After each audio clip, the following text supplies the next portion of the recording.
Have you worked with any local colleges and universities to do any sort of online coursework or post-secondary coursework before the student actually gets to college that will transfer over to encourage that college preparedness and college readiness?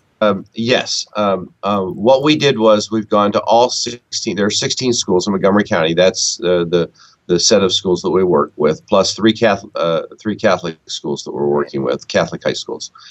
All of those schools are now offering dual enrollment opportunities for young people. Mm-hmm. And that was another data point that we collected. Specifically, we wanted to know how many students who are graduating each year graduate with credits. What's the percentage of students who graduate with credits? Secondly, how many credits do they actually possess at the point of graduation? So you could say, I don't have that data point right in front of me, but it might be school district X of their graduating class. 27% of the kids had some sort of college credit. The total credits earned were, let's say, 2,300. So what we've done is we've said to each high school, we want you to start monitoring and tracking the percentage of your young people who are pursuing dual enrollment opportunities. And secondly, what's the total number of dual enrollment credits that were secured? And I think that's helped. That's helped the school districts see that there's a higher goal that we're trying to achieve by really saying we want to have the young people with some sort of college credit at the point of graduation. In fact, we have a couple of high schools that have that as a graduation expectation. You must have some college credits at the point of high school graduation. Yeah, that's an expectation. And I would like to see that actually across lots of high schools where they put that as an expectation for graduation, and they could track the students. They could say if you're in the college track or if you're in the A track or B track, you have to graduate with college credits. I think there are all sorts of ways that this could be done and is already being done by schools and school districts. And then making sure that those credits are transferable and articulate to a 4-year degree program. The kids of the future are going to need to have more credits during high school to help with affordability issues, and also to give themselves the kind of background so that they can potentially do more dual majoring, create dual majors. They graduate from college with more capacity than what you see in the past. How have you as an organization really developed your kind of cross-sector partnerships and multi-stakeholder partnerships? You've obviously brought a lot of people to the table to have these conversations and really get them on board, literally from kindergarten all the way through high school. How did that work kind of begin, or was it already well established as you came in to do your work at Learn to Earn Dayton? The Gates Foundation had a grant process about 3 years ago, called Communities Learning in Partnership, or CLIP. We participated in that. We were unsuccessful in securing the grant, but we are an affiliated city and with CLIP. And a lot of the planning that we did that planning process brought together all the key stakeholders in our region. And it was a serendipity. We were unsuccessful in getting it. And yet, because we participated in that process, we had all the key stakeholders together. And so we were able to migrate very naturally from the CLIP process to Learn to Earn Dayton. And in fact, Learn to Earn Dayton was really the brainchild of the CLIP, because with the CLIP we were looking just at dealing with the 16 to 26-year-olds. That was really the focus for the CLIP grants. Very heavily oriented toward the 2-year colleges, Sinclair. Mm-hmm. Sinclair Community College, which is our large community college in the Dayton region. Well, when we were unsuccessful there, we said, look, we've got all this planning that we've done. There ought to be a logical way to merge, to evolve that to something that's more meaningful. And so Learn to Earn Dayton really came out of our CLIP process. And I think it shows the merit lots of times all of us who have been in education, we are involved in grants that are unsuccessful. But I would contend that a lot of unsuccessful grants still pay real dividends, and that the CLIP grant for us did. Right. It brought together the stakeholders from business, from K-12 education, from higher education, from the corporate community. I mean, everyone was a part of that process. So it just really was a natural way to move from one way of thinking about a problem, specifically, how do we get more high poverty kids, and how do we get more young people who are underrepresented in higher education? How do we move them towards greater success? And so we went from CLIP to Learn to Earn Dayton. Right. I noticed on your website too that you have a number of initiatives that are directed specifically towards STEM. I noticed both Dayton Regional STEM Center and Dayton Regional STEM School.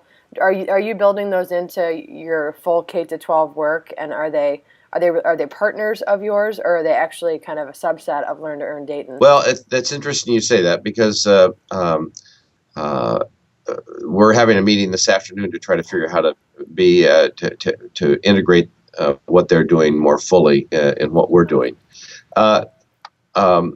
The STEM Center, the persons who represent both of those, the STEM Center and the Dayton Regional STEM School, were a part of the CLIP process, either directly or indirectly.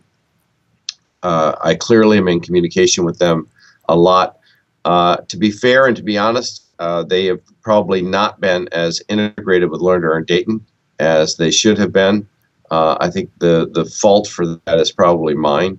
On the other hand, it's obvious now that Learn to Earn Dayton has begun to have legs that the next step is to really be more integrative with the STEM efforts. And in fact, for Learn to Earn Dayton, we have 13 indicators. We have 13 performance indicators, and one of our performance indicators relates to STEM, specifically the number of STEM degrees that our young people earn. So I think you've highlighted an issue that we still have not dealt with effectively, and I think I unfortunately have to own the fact that we have not done that. I think any other community that's doing this needs to find ways to be integrative with the STEM efforts. And as I said, we're actually bringing together some of the key people this afternoon to say, now how can we leverage what's happening there with what's happening with Learn to Earn Dayton.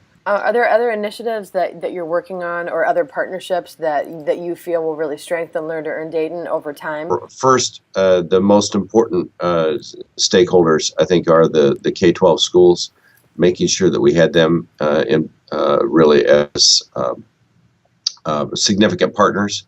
You know, initiatives like this, you don't have much power.